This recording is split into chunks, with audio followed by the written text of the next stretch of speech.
So looking back then to how we got to this point, because there's many traits of the millennial that I really kind of like, and in some cases I can very much relate to, and the eagerness and wanting to find ways to do it better. But you kind of talked about the after-school programs. Technology certainly played a role into how we got there, but and I'm just kind of reaching here to get your thoughts on this. Is it because maybe the time shift? It used to be we didn't have so many working moms. We had they were at home with their moms. The dad was at work. It was kind of the old school, and that began to shift. Now we had two moms out there. The culture was changing. Is that what kind of led us to this new millennial attitude? Was the kids had to be more independent?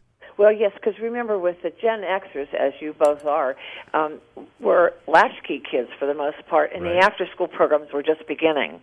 And so, yes, there are dual-career families where the kids are involved in a lot, but I will tell you, living in the suburb that I live in here in Upper St. Clair outside of Pittsburgh, there is just no question that even if mom or dad happens to be the parent at home, they're still running them around to all these things. Right. Because the boomers' feeling about this is the richer I make your life experience, the more travel I bring to you, the more you'll be happy and you'll find, real fulfillment in life. And I think that's a great message. I do think I have one millennial up to 4 years in the workplace he's been in. They will stay. They will challenge. I think one of the most common complaints is when we say what we want and what we need to change, like someone sees, they seem to be unhappy, this group of young ones, let's talk to them and find out what's up. Well, then they talk to them and find out what's up, and they don't get back to them about why nothing changed. And that's so frustrating because that brings that a need and emotion real up high, and they're paying attention to it, and then nobody talks to them again. Well, we decided we could change this, we can't change this, and this is why. So they want information, they want feedback. Sometimes people will tell us that the millennials don't like to be critiqued in a negative way. They don't want to hear that they didn't do something well. My experience is that they don't want to be told that in an abrupt, unkind fashion, just like any other generation. Right. But they do like a lot of feedback. They got so much from their parents. Mm-hmm. Great job, honey. Way to go. Mm-hmm. So you didn't make it on base, but you're here on the team. They found any participation ribbon. They should be giving them out at work. That's right. Thanks, right? A little ribbon when they come in, or maybe some stars on their evaluation. Right. Right? Yes, we did so much of that, and the team captains did so much of that, and the coaches did so much of that, and the music teacher did so much of that. Yes, they are. You know what I think they need?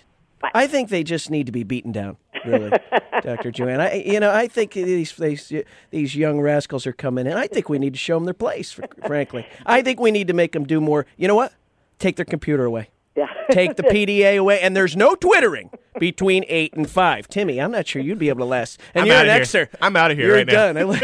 All right, listen. Come on back. We are with Dr. Joanne Sujansky. By the way, during the break, take a look at Keeping the Millennials. And Dr. Joanne, what's your website so people can tag onto this book? And I know you've got so many other great things on there people need to find out about. There's a couple different things they can do. They can go to keepingthemillennials.com, but they also can go to my website, which is Joanne, Joanne, Sujansky, Sujansky.com, and keygroupconsulting.com, right. all one word. They can do it 3 different ways. And by the way, there's lots of stuff to download and have for free. Perfect. All right, listen, when we come back, we're going to talk about how we should effectively communicate with these millennials so that they stay at work, they are excited, so that we can get the most out of them, right? Okay?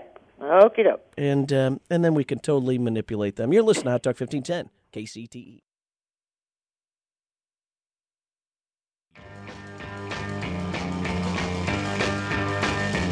Did you get it? You found it. Play it out. Ready? Talking about my generation. Just because we. That's what we're doing, Timmy. You knew that he was going to play that? He told me he was looking for it. Okay. Because you just got way too excited about that clip.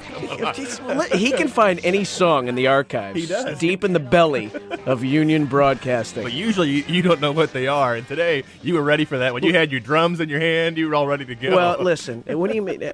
When Gail Worth, our lovely friend and sponsor of this program, was my co-host not long ago, for crying out loud, it seemed like I knew my music because she thought every song he teed up was from Cyndi Lauper. I mean, it didn't matter if it was a guy's voice. She would say, Cyndi Lauper, or maybe Cher. I like a little share. Yeah, now listen, we're going to stop this interview right now. All right, welcome back to Hot Dog 5010 KCTE. This is the Entrepreneurial Moment. We're having a blast with Dr. Joanne Sujansky, calling in from the great state of Pennsylvania, home of my alma mater, but by the way, Gettysburg College, a few hours down from Pittsburgh, who now is in the national championship college lacrosse game. I'm very excited, so we spent a whole show on that. All right, let's get back to millennials. Dr. Joanne. Okay, we were talking about the mindset and what are some of the great qualities of the millennial, the Generation Y. And, of course, it's their passion, their entrepreneurial spirit, it's their flexibility, their expectation for flexibility. Tim and I are Generation Xers, and, of course, you said you're a boomer. Mm-hmm. We have to work with these spunky young folks, right? And often the Generation Y or millennial is working for us. And then a lot of the folks who are also working for us are baby boomers. We have to learn to communicate in two totally different ways, don't we? Yes, all right. Sure. So let's say you got 60 seconds. I sit down with a cup of coffee with you and I say, all right, help me with them and then help me with the folks who've been here forever. They're the boomers, but they just want a nice steady paycheck. But the other folks, they've got ADD. What do I do, Dr. Joanne? Well, I think one of the things to realize in that 60 seconds would be they do need feedback, and they want feedback. So if you're a Gen X working with a Gen Y, you see that there's maybe a different way to go about things in the organization, something that's perhaps more politically correct. You might make that recommendation. You really want to listen to millennials because they get frustrated when people start to give them advice right away or when they start to say, well, this is what I did. They just want you to listen and they want to have help with their problem solving. But my experience is that they are not asking you to once again solve the problem as you perhaps did when they were in high school and when they were in college. You also want to listen to their language because, they sort of have their own millennial language. Peeps are people and popo is police. And, if they've done something wrong, it's my bad. But for goodness sake, as a boomer, don't try to use those. Is popo is a millennial component of lingo? Well, really? They say popo for police.